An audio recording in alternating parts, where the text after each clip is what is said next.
10वीं क्लास के प्यारे विद्यार्थियों, मार्च 2020 वास्ते सरकार वालों तुहाडे सैंपल पेपर जो कि मैथ विषय का पेपर का पैटर्न भी जारी कर दिता गया है, जिस विच तुहाडा पेपर पैटर्न दे विच मैथ विषय के पेपर नूं 4 भागां विच वंडिया गया है। भाग ऊड़ा, ऐड़ा, ईड़ी ते सस्सा। बेटा भाग ऊड़े विच बेटा 16, 8 ते 8 32 क्वेश्चन रखे गए ने जिहड़े कि एक नंबर के ने। मतलब जे तुसी ये 32 क्वेश्चन चंगी तरह तैयार कर लेने हो तो 80 के विचों 32 नंबर तो तुहाडे पहले क्वेश्चन नूं हल करके ही मिलते हैं। उस तो बाद अगले सवालों की भी प्रैक्टिस करांगे। पहले मैं तुहानूं इस वीडियो के विच इन्हां 32 सवाल जिहड़े कि सरकार वालों सैंपल पेपर के रूप में भेजे गए हैं, इन्होंने समझाने की कोशिश कर रहा। ध्यान नाल समझना है, ध्यान नाल पूरी वीडियो नूं देखना है तो उस तो बाद अपने आप भी कट के देखने हैं कि तुहानूं वाकई समझ आए नहीं कि नहीं। हुण देखो साडे कोल भाग ऊड़े का पहला सवाल, दिते गुणनखंड रुख विच अज्ञात अंक की होवेगा। ध्यान नाल देखना बेटा, 18 जिहड़ा है 18 ने दो भागों च वंडिया गया, 3 और 8। मतलब 3 के पढ़ 18 कदों आता है 6 3 18। यदा मतलब इतने की होना चाहिए है 6 ना, क्योंकि भी 6 नूं अगे वंडिया गया 2 और 3। ठीक है ना, 2 3 6। यदा मतलब साडा option B is the right answer. B option साडा बिल्कुल सही ऑप्शन होएगा। जेकर पी एक्स एक दो घात बहुपद है तो सी बटा ए पी एक्स के शिफरां नाल की संबंध होंदा है। तुहानूं सारिਆਂ ਨੂੰ दस्सिया होया बेटा, बी बटा ए शिफरां का जोड़फल होंदा है और सी बटा ए शिफरां का गुणनफल होंदा है। तो सी बटा ए शिफरां का जोड़फल, सी बटा ए शिफरां का गुणनफल, यदा मतलब सी बटा ए शिफरां का गुणनफल होएगा। सी बटा A is product of zeros. तुहानूं दस्सिया होया है कि बी बटा ए जो है सम ऑफ जीरोज होंदा है तो सी बटा ए प्रोडक्ट ऑफ जीरोज होंदा है। बी बटा ए माइनस का होंदा है, इस गल का ध्यान रखना है। तिते चित्र पी एक्स के अलेख लिए शिफरां की गिनती, नंबर ऑफ जीरोज। बेटा इंग्लिश वाले बच्चे भी ध्यान समझने की कोशिश करोगे। नंबर ऑफ जीरोज पता करने हैं। इस डायग्राम तो देखते हुए असीं देखते हैं 1 पॉइंट 2 पॉइंट 3 पॉइंट ते जिहड़ा ग्राफ है वो एक्स धुरे नूं टच कर रहा है, इस करके नंबर ऑफ जीरोज कितने होणगे, 3 होणगे। चौथा क्वेश्चन है, जेकर समीकरण दिस अते दिस का एक हल होवे, if the equations has unique solution. एक हल का मतलब कितना होंदा है, यूनीक सोल्यूशन। जिहड़ा फार्मूला सीगा A1 बटा A2 ना बराबर B1 बटा B2, याद है ना। इसका मतलब K बटा 6 ना बराबर -1, याद रखना साइन प्लस माइनस नाल लेके चलना, -1 -2 -1 -2 माइनस माइनस कट्टे गए, तिरछी गुणा की K ना बराबर 6 बटा 2 कट के ना आ गया 3। इसका मतलब K ना बराबर कितना आ गया 3। K ना बराबर कि आ गया 3 दे आ गया। तो इस तरह तुहाडा आंसर आ चुका है। पंजवां सवाल देखो, जेकर 6, K दिती समीकरण का हल होवे तो K पता करो। If this point is a solution of this equation then find K। हुण तुहानूं सारिਆਂ ਨੂੰ पता कि जे किसी समीकरण का कोई सोल्यूशन दिता होवे तो एक्स की थां ते 6 तो वाई की थां ते K पुट करते हैं। तो 3 एक्स की थां ते 6 पुट किया, देखो जमा वाई की थां ते K -22 बराबर 0। 6 3 18 जमा K -22 बराबर 0। हुण देखो 22 माइनस का है बेटा तो 18 प्लस का है तो की आ गया K -4 बराबर 0, क्योंकि वाई वड्डा है, प्लस माइनस माइनस हो गया तो K का मूल आ गया 4 के बराबर। तो ये तुहाडा ए ऑप्शन सही आंसर आ गया है। ध्यान नाल समझो बेटा, बहुत सौखे क्वेश्चन ने। 6वां क्वेश्चन है, दिती समीकरण विचों किहड़ी दो घाती समीकरण नहीं है। देखो ध्यान नाल, ए एक्स ते एक्स गुणा होकर दो घात बनाएगा, ए एक्स ते एक्स गुणा होकर भी दो घात बनाएगा, लेकिन नीचे वाला जो एक्स है वो ऊपर जाके 3 घात बना देगा। ध्यान नाल समझने की कोशिश करो। ये भी 2 घात बनाएगा, इधर जाके कोई 3 घात नहीं बनेगी, ये भी 2 घात बना रहा है। सिर्फ एक आ समीकरण है जिहड़ी कि एक्स ते एक्स की घात 2 नाल गुणा करके 3 घात बना रहा है, इस करके ये साडी 2 घाती समीकरण नहीं होएगी। 7वें सवाल च कहा जा रहा है कि दिती हुई AP का सांझा अंतर दसो। सांझा अंतर तुहानूं सारिਆਂ ਨੂੰ पता है, मैं दस्सिया होया कि दूजी रकम, सांझा अंतर नूं कहंदे कॉमन डिफरेंस। इंग्लिश वाले बच्चे ध्यान नाल सुणनगे। असीं इस AP की कॉमन डिफरेंस फाइंड आउट करनी है तो दूजी रकम नूं लिख के पहली रकम का साइन चेंज, तो 1 दे विचों 3 घटाना है, प्लस माइनस माइनस वड्डी रकम का साइन -2, तो बी ऑप्शन साडा सही आंसर होएगा। एक्स धुरे ते मौजूद किसी बिंदु के निर्देशांक, what is the point on x axis. Point on x axis तुहानूं दस्सिया सी कि एक्स एक्सिस का कोई भी पॉइंट होवे उत्थे वाई 0 होंदा है। हुण देखो वाई 0 वाई 0 वाई 0 वाई 0, ये ऑप्शन तुहाडा आंसर होएगा। एक्स धुरे ते वाई का मुल 0 होंदा है। 9 सेकेंड की घात 2 ए -9 10 की घात 2 ए इज़ इक्वल टू, तुहानूं सारिਆਂ ਨੂੰ पता है कि सीकेंड की घात 2 माइनस tan की घात 2 ਹੁੰਦਾ है 1, तो बचा कौन फिर 9 गुणा 1 मतलब 9 आंसर। ਦਿੱਤੀ त्रिभुज ABC ਵਿੱਚ साइन ए ਦਾ ਮੁੱਲ ਕੀ ਹੋਵੇਗਾ? ਧਿਆਨ ਨਾਲ ਦੇਖਣਾ है बेटा, ਇਹ ਤੁਹਾਡੇ ਕੋਲ ਇੱਕ ABC त्रिभुज ਦਿੱਤੀ गई है, ए है, ए बी है, ए सी है, ए 90 का कोण है, 90 के सामने हाइपोटेन्यूज होंदा है, आ बेस होंदा है ते आ परपेंडिकुलर होंदा है, ते साइन का फार्मूला ए दे लई, ध्यान रखना है, ए दे सामने पी है ना, पी बटा एच, पंडित बद्री प्रसाद हर बोले तो साइन का फार्मूला होंदा है पी बटा एच। पी तुहाडे कोल कौन है? बी सी है, तो एच तुहाडे कोल ए सी है। हुण देखो बी सी ओवर ए सी तुहाडा सी ऑप्शन बिल्कुल सही ऑप्शन होएगा। 11वां सवाल है गोले की सतह का खेत्रफल ਅਤੇ घनफल का अनुपात। ध्यान ਨਾਲ सुनना बेटा, गोले की सतह का खेत्रफल होंदा है 4 पाई आर दी 2 ते घनफल, खेत्रफल मतलब सरफेस एरिया, घनफल मतलब वॉल्यूम होंदा है 4 बटा 3 पाई आर दी घात 3, पाई ते पाई गया, 4 नाल 4 गया, 3 ऊपर चल जाएगा तो आर थले रह जाएगा, 3 बटा आर। ध्यान देखो बेटा, आर उपर घात 2 है, थले 3 है, तो कट्टनगे तो एक आर थले बच जाएगा, तो आ वाला 3 कितने जाएगा? ऊपर जाएगा, तो 3 ऊपर तो आर थले साडा आंसर आ जाएगा। लगी गल समझ? हेठ लिखिया विचों किहड़ी आकृति चक्कर की स्पर्श रेखा नूं दर्शाउंदी है? इन विच फॉलोइंग फिगर्स विच represent the tangent of a circle. Circle की टेंजेंट होंदी है जो सर्कल नूं बिल्कुल एक पॉइंट टच करके जाती है, इसका मतलब सी ऑप्शन साडा बिल्कुल राइट ऑप्शन होएगा। 13वां सवाल कहता है चित्र का अध्ययन करके हेठ लिखिया विचों सही कथन चुनना है। ध्यान नाल देखना बेटा, 6 वर्गमूल 3 है तो इधर 3 वर्गमूल 3 है, मतलब 6 इहदा अद्धा हो गया, इन्हों आप सही करके लिखते हैं। ध्यान नाल देखो 6 के लिए 3 वर्गमूल 3 इत्थे लिखा है, 12 लिए 6 बिल्कुल सही लिखा गया है, 7.6 का 3.8 इत्थे लिखा गया है। हुण 3 क्या ना समझो, मैं डायग्राम इस डायग्राम नूं इस तरह पलट रहा है, इस तरह, इसका मतलब इत्थे की आ जाएगा सी, इत्थे आ जाएगा बी, इत्थे आ जाएगा ए।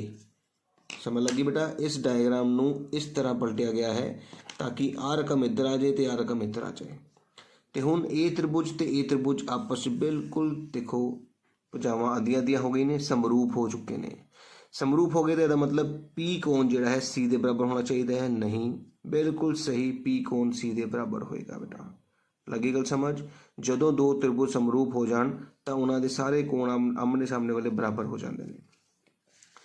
इस करके पहला त्रिभुज नूं सही बनाना जरूरी होंदा है, इस गल का ध्यान रखियो। किसी गेंदबाज द्वारा 10 क्रिकेट मैचों में लईआं गईआं विकटां हेठ लिखे अनुसार दित्तियां गईआं ने। बहुलक मोड पता करना है बेटा। मोड की होंदा है जिहड़ा सब तो ज़्यादा बारी दिखे, 2 2 2 2 3 बारी दिख रहा है, इस करके 2 साडा की होएगा? मोड होएगा। किसी असंभव घटना के वापरन की संभावना हमेशा 0 होंदी है। इंपॉसिबल इवेंट, कोई भी इंपॉसिबल ईवेंट की प्रोबेबिलिटी निकालनी होवे तो 0 होंदी है। जेकर एक चक्कर का परिमाप अते खेत्रफल, चक्कर का परिमाप मतलब पैरीमीटर, खेत्रफल मतलब एरिया। उन सारिਆਂ ਨੂੰ पता है कि बेटा पैरीमीटर का फार्मूला होंदा है चक्कर का 2 पाई आर, तो खेत्रफल का पाई आर दी 2, पाई नाल पाई गया, एक आर नाल एक आर गया, तो आर के बराबर आ गया 2 दे, तो अर्ध व्यास के बराबर आया 2 इकाइयां के बराबर आ गया। इस तरह साढ़े 16 सवाल जिहड़े कि 4 ऑप्शन वाले से कंप्लीट हो गए हैं। हुण आपां दूजा सवाल जिहदे विच 8 क्वेश्चन सही या गलत दे दिते गए हैं वो करन जा रहे हैं। दूजे सवाल का पहला भाग है समीकरण y बराबर -3 का आलेख एक इस तरह की रेखा है जो x धुरे के समांतर होंदी है। ध्यान नाल सुनो बेटा, y बराबर -3 होंदी है, जिद्दां देखो आ तुहाडा मैं ग्राफ बनाया, इत्थे हुंदा y 1 2, इत्थे हुंदा -1 -2 -3, ये y तुरा है, ये x तुरा है। हुण y बराबर -3 तो आ लाइन बनेगी ना, तो ये लाइन x तुरे दे की है समांतर है, तो वो भी तो यही कह रहे हैं x तुरे दे समांतर होंदी है, तो बिल्कुल सही है ये ऑप्शन बेटा बिल्कुल सही होएगा। समीकरण के मूल समान होंगे ने जदों roots of the equation are equal then D greater than equal to 0 होंदा ना, डी सिर्फ 0 के बराबर होंदा है, 0 तो वड्डा नहीं हो सकता, इस करके गलत कह रहा है। किसी अंकगणित लड़ी का nवां पद an 3 + 4n होवे तो इसका 10वां पद कितना होएगा? आप n 10 भर दें, तो जे n आप 10 भरीए 3 + 4 × 10, 4 × 40, 40 विच 3 जोड़े 43, 43 आंसर आएगा नहीं कि कह रहे 40 गलत कह रहे हैं, ਇਹਦਾ मतलब ਇਹਦਾ आंसर ਕੀ ਹੋਏਗਾ गलत। बहुत ही सौखे सवाल है, इस ध्यान ਨਾਲ समझने ने, ध्यान ਨਾਲ करके देखने ने, तो अपना आंसर चेक करना है। वो सही कह रहे तो ठीक कह दो, गलत कह रहे तो गलत कह दो। ਹੁਣ ਚੌਥਾ ਭਾਗ ਦੇਖਦੇ ਹਾਂ।